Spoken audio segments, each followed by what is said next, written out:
consultoria societária no que se refere ao tema de preparo do herdeiro ou dos herdeiros para o processo sucessório.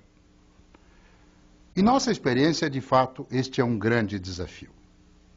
E ao longo deste vídeo você terá compreensão disto e será provocado a pensar sobre este tema, não só você, fundador, como também todos os seus herdeiros, toda a sua família.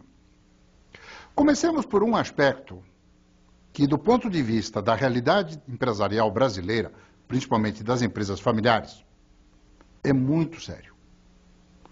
Costumo dizer que nem todo empreendedor se torna um empresário. Empreendedor é uma figura muito importante.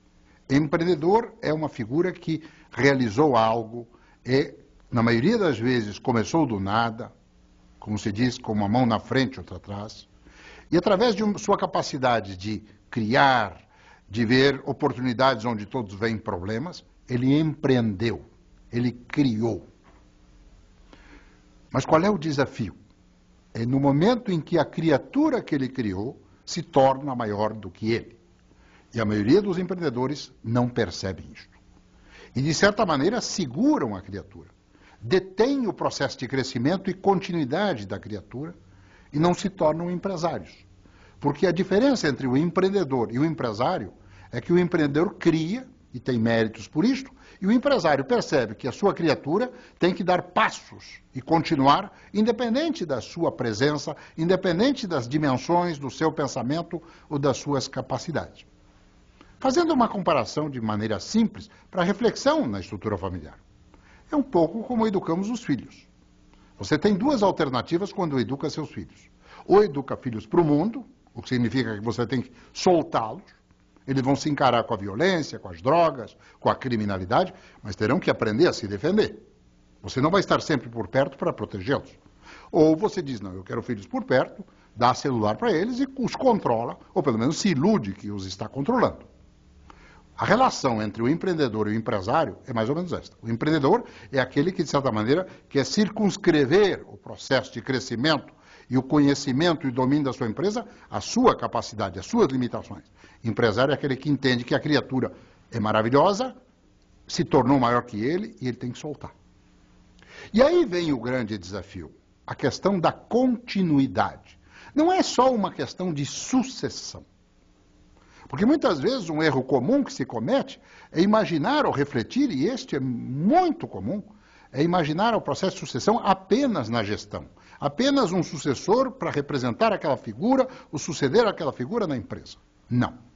O processo é muito mais amplo, muito mais desafiador, porque a continuidade agora não depende mais da capacidade do fundador. Ele tem que permitir isto e deixar claramente aos seus descendentes uma diferenciação entre dois aspectos.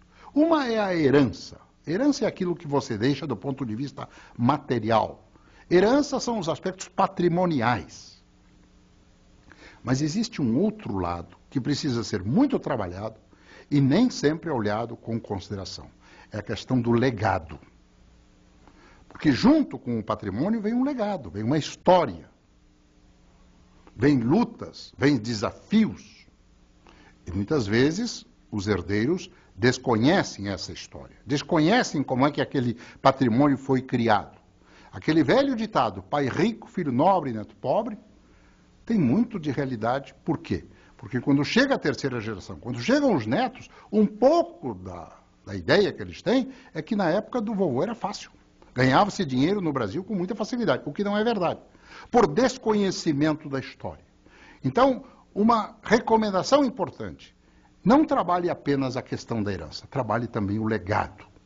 Na família, nos descendentes, nas gerações futuras. Por quê? A primeira geração, ela, de certa maneira, se caracteriza por o sentido da propriedade. O fundador não tem que dividir poder com ninguém. No âmbito da família, ele é o patriarca, ele comanda a família, senta-se à cabeceira da mesa e comanda as refeições, comanda tudo, às vezes só com um olhar.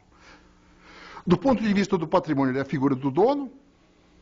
Dono não precisa dar satisfação a ninguém. Dono é aquela pessoa que faz assembleia olhando para o espelho e resolve. e toma decisões rápidas.